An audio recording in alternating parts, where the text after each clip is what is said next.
around Dodge City and in the territory on west, there's just one way to handle the killers and the spoilers, and that's with a U.S. Marshal and the smell of Gunsmoke.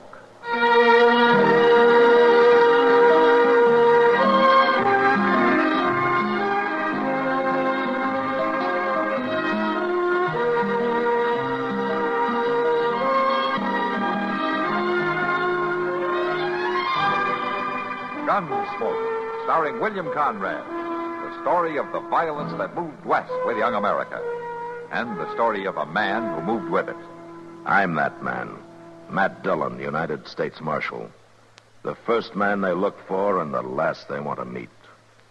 It's a chancy job, and it makes a man watchful. And a little lonely.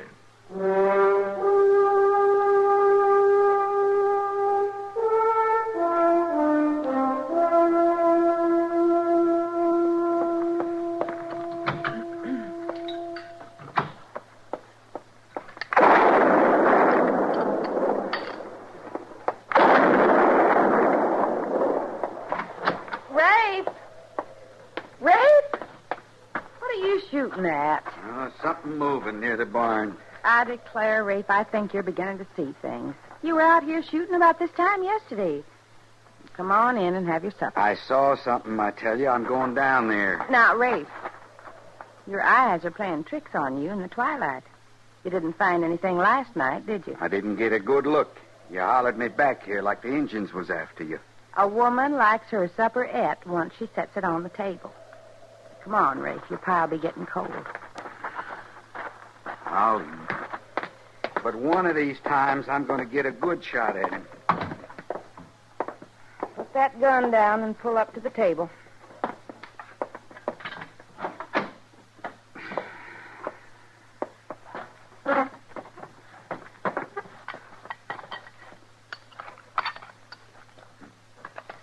You really think you could make somebody out? Somebody was there, all right. I got me a good idea who it was. I got me a good idea it's that worthless dude kid we had around here. Tom? You mean Tom? I sure do. Now, you wouldn't want to go and shoot him, would you? I'll shoot him sure if I find him on my land. He caused nothing but trouble, letting the hogs loose, tipping the lantern in the loft, foundering my mare. He wasn't used to living on a ranch. And he don't belong on one. Especially not mine. I reckon he's miles away by now. You threw a bad scare into him the day you sent him packing. I meant to. And if I see him around here again, I'll send him packing again with a load of buckshot. Here. Hold your cup. I'll pour you some more coffee.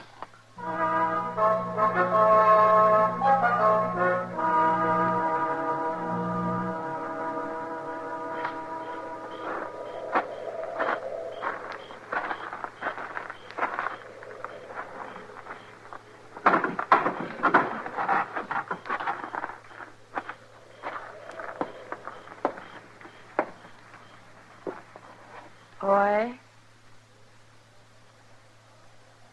You here, boy? Yes, I'm here. So why ever did you come back? You know how riled he gets at the sight of you. Come on out here where I can see you. Come on out, boy. I can't stand here all night. He might wake up. No, I can't move too good, ma'am. You hurt? It's my leg. Well, land's sakes, I should say it is. It's all over blood. Yes, ma'am. You've been shot. You've been up to? Well, nothing, ma'am. Come on, boy. Tell me the truth. I was just trying to get me some food. I was awful hungry. So you tried to steal somebody's chickens? Oh, no, ma'am. I wasn't trying to steal nothing. Well, why would anybody shoot you then? Well, ma'am, I don't rightly know. Well, I didn't exactly see. Never mind that right now. Your leg needs binding up. Turn your head, boy. Ma'am?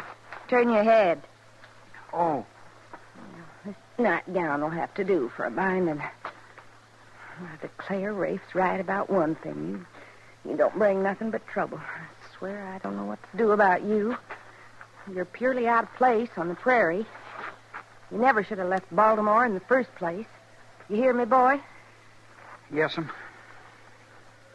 I ain't much good out here. Well, now, don't fret.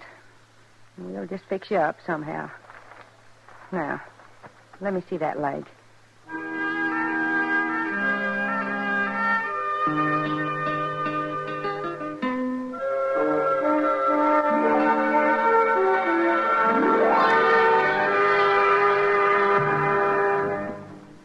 Now, just listen a minute, if you will.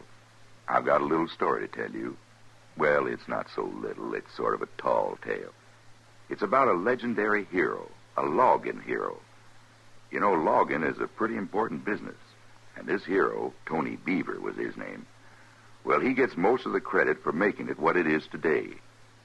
Now, Tony came from the Eel River country. It's kind of hard to figure out just where that is, because Georgia claims him, and so does North Carolina.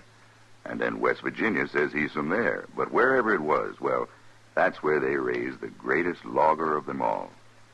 Seems Tony used to raise watermelons before he started lumbering. Biggest melons there ever was, too. Why, they were so big they used the shells for bunkhouses. That's where the Army got the idea for Quonset huts. Yes, sir. Well, it seems Tony was bringing in a load of these melons by flat car one day, and he was clipping along pretty fast when he hit a curve and dumped the whole load into the Eel River. Bouncing down the hill broke them all to smithereens, and the seeds, which were big enough to sit on, floated downstream and jammed up against a sawmill dam. Old Tony, he wasn't short on brains. He made a deal with the mill owner who took the seeds off his hands and sold them for hardwood. And that's how Tony got started in the logging business. First thing you knowed, everybody was floating their logs down rivers to the sawmills, same as Tony'd done with the melon seeds. Oh, Tony was inventive, he was. The two-man saw was his idea, you know. Of course, he made that big saw with a handle on both ends just for his own use so he could clear more acreage of trees during a day's work. But a couple of his men got into a fight over his saw one day, and while they was a-tugging back and forth trying to get the saw away from one another, why, they sawed clean through a big tree. Yes, sir. That two-handle saw worked real good for two men. Loggers are still teaming up with it today. That Tony Beaver, he was the heart and spirit of the logging country. Many's the tale, I could tell you.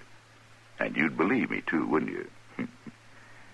Say, isn't it nice being citizens of a country where you can laugh and talk about things free as a breeze? And write and read and worship, too. Yes, sir. Maybe you don't think about it much, but you should.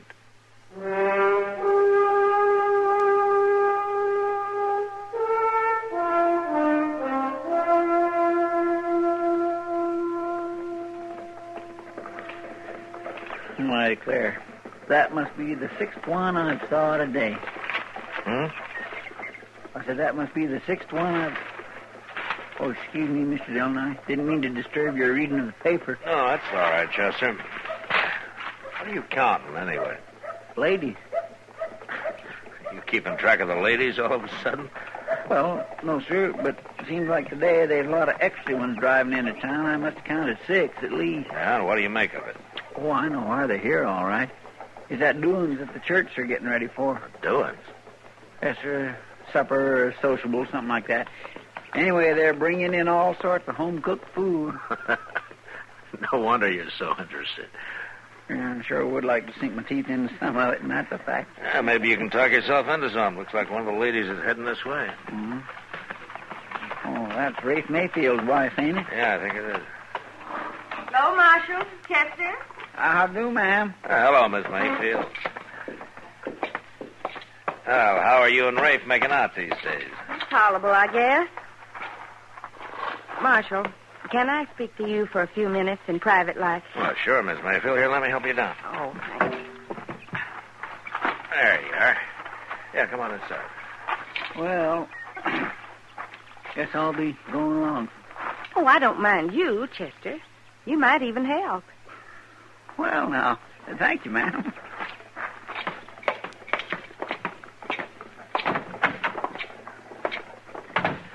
Chester, pull up that chair for Miss Mayfield, will you? Yes, sir. Here you are, ma'am. Now then, what's on your mind, ma'am? Well, Marshal, we've known each other for a long time, haven't we? Well, yes, ma'am. I guess you know me well enough to know I wouldn't go behind Rafe's back as an ordinary way of doing things. Yes, ma'am, I think I know that. I can't let him find out about this, though. Why, he'd drive that boy right off, hurt as he is. Boy? What boy? Why, that boy from Baltimore, the one we took on as a hand a few months ago. Oh, you mean that Wilson kid, huh? With, Tom, isn't it? That's his name. Rafe ran him off the place 2 weeks ago. Oh, what'd he do? It's not so much what he done wrong. It's more that he never done nothing right. He surely wasn't cut out to be on a ranch. Rafe says he's worthless clean through, but I don't believe it. He's a nice boy. He's come back, huh? I found him out in the barn last night with a bullet hole in his leg. Bullet hole? Well, who shot him? I can't get it out of him. He just don't talk straight whenever I ask him about it, but he can't stay out there, Marshal. Rafe's sure to find out, and he won't stand for it. We better go out there and bring him into town. I'd be much obliged.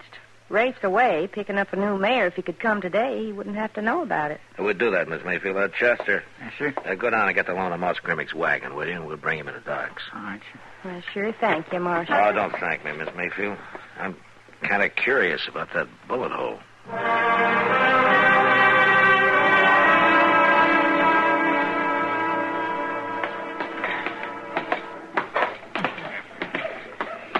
Don't you think a doctor's office could be a little handier to get to instead of all these stairs? Oh, I'll make it all right. You hold the door, Chester, and I'll get him in. Yes, sir. Well, what do we got here? Why don't you take a look at this leg, will you, Doc? Certainly, man. Get him up on the table there. Yeah. Easy. That's fine. That's good. Well, I'll go see the wagon, Mr. John. All right, Chester. Yeah. Let me see here now. Oh, yes. Well, a bullet caused that, didn't it? Yes, sir, it did. Uh-huh. You're lucky, though. It's not too deep. Must have bled a lot, then, didn't it? Sure did bleed. Yes, sir. Yeah, that's a good thing. Cleans itself out for you. Probably kept you from getting lockjaw. Is the bullet still in there, Doc? No, it isn't. It just creased down top of his leg. Funny thing. Doc! Doc! That's Ben Tolliver. You up there? Nah, tell him to hold his horses. Yeah, Doc. Hey, Doc! Yeah, Doc's up here, Ben, but he's busy right now. He'll be with you in a minute. Oh, he can't be busy, Marshal. It's Lucy. It's her time. Now, Ben, calm down. I'll be there. Doc, you know how she is. She don't waste no time once she gets started. All right, Ben, all right. This boy's okay, man. I've cleaned his leg out good. Just needs binding up again. Oh, I guess I can do that, Doc. Why, sure you can. Well, I better be moving then. This is Lucy's sixth, and like Ben says, she doesn't waste any time. But after this one, I don't know why she needs a doctor at all. Come on, will you, Doc? All right. You, boy, better take it kind of easy for a day or two, and then you'll be as good as new. Thank you, Doc.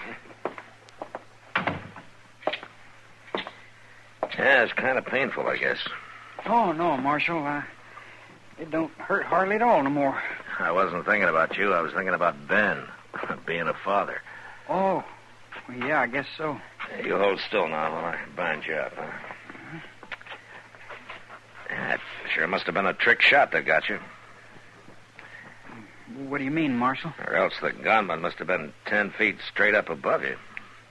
Why? That bullet angle's nearly straight down. That's a pretty hard shot to make. Marshal? Seems to me that you couldn't help seeing who it was that got that close enough to shoot you like that. Well... But you didn't see anybody, did you, Tom? All right, Marshal, I guess you know. You did this yourself, didn't you? Yeah, Marshal, I did. Did you do it on purpose? Oh, no. No, I was trying to shoot me a rabbit. I was awful hungry. And I guess I shot a mite too soon. Well, it's usually a good idea to get your gun up before you pull the trigger. You know, you should have spoken right out about this, Tom. I couldn't, Marshal. I just couldn't. But then I haven't done anything right since I run off from Baltimore. Well, maybe that was your first mistake. Here now. I sure don't belong in the West, and that's a fact.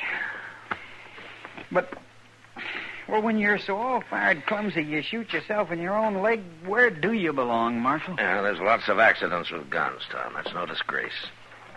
You don't understand, Marshal. I done nothing right. Besides, I'm scared of guns. Now, Tom, the man who isn't scared of guns is a fool. I tell you, Marshal, I never thought it would be like this. I didn't get scared when I was reading them stories and hearing folks tell their tales about the West. But once I got out here, well, nothing's been right. I shouldn't have come. Well, you can always go back, I guess. No, I can't. Leastways, not like this. You got any folks? Would they send you any money? Oh, yes, sir, they'd send it, but I just can't ask for it. I can't go back with my tail between my legs. I can't go home while I'm yellow, while I'm afraid of a gun. Yeah, there you are. Well, all right, you can climb down off the table now. Can you bear any weight on that leg? Yes, sir, I think so. Well, if you do think so, I'd be able to walk down as far as Delmonico's and get something to eat, huh? Oh, sure, Marshal. Thank you.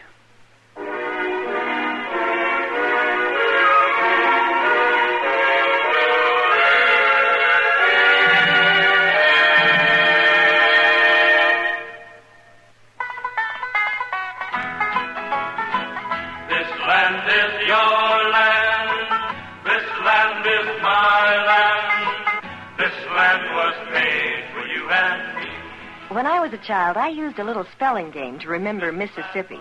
Mississippi. Remember? Now, of course, I remember Mississippi in other ways, for other things.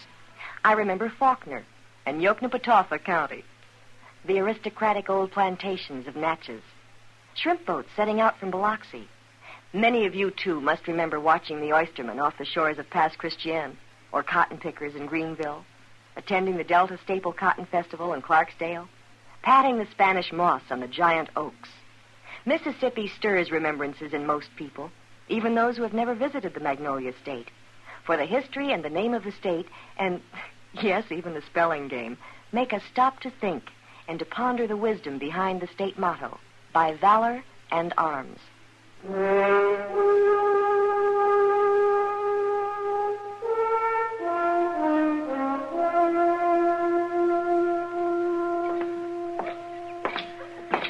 Hello, Matt. Hello, Kitty. I was just on my way down to see you. Huh? Thought I might have a glass of beer. Oh, come on, then. It'll be a pleasure. Okay. Also a novelty. No? Oh, what do you mean? You haven't exactly been making a habit of coming around lately. Well, I've been kind of busy, Kitty. Oh, that's what I hear. I understand you've adopted a boy. No? Who told you that? Isn't it true? Isn't that Wilson boy staying with you? Well, just till he gets himself enough money to go back to Baltimore. I never heard of you taking such an interest before, Matt. Kitty, he's got things pretty mixed up. Poor kid thinks he's no good. Oh. And you think you'll figure he's not so bad if the marshal will put up with him, huh? Oh, now, Kitty, It's all right, Matt. I don't blame you. He seems like a nice boy.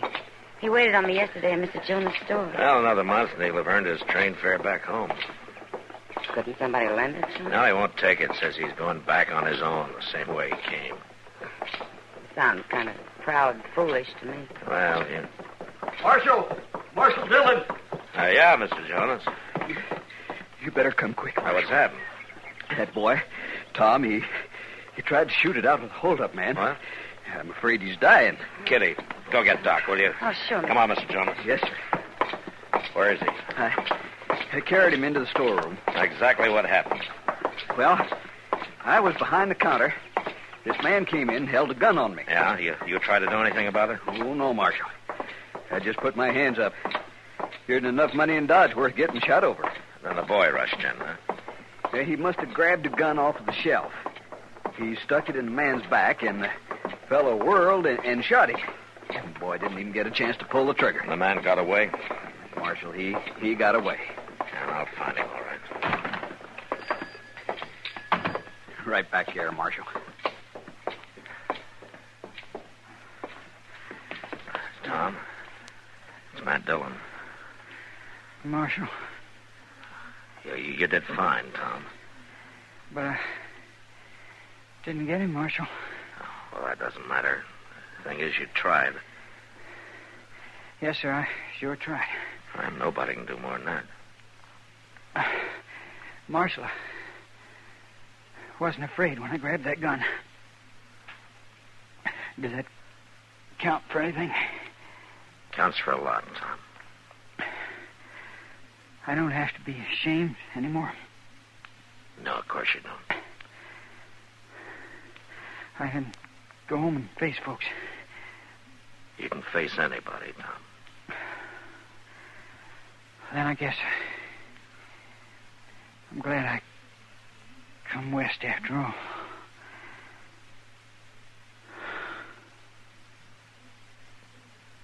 Tom. Is he dead, Marshal? Yeah, he's dead. It's a shame. Just a shame. I'll tell you what's the real shame, Mr. Jonas. There are a whole lot more Toms back in Baltimore and all through the East, growing up with the idea that out here a man's not a man without a gun. I tell you, Mr. Jonas, I hope the rest of them stay home.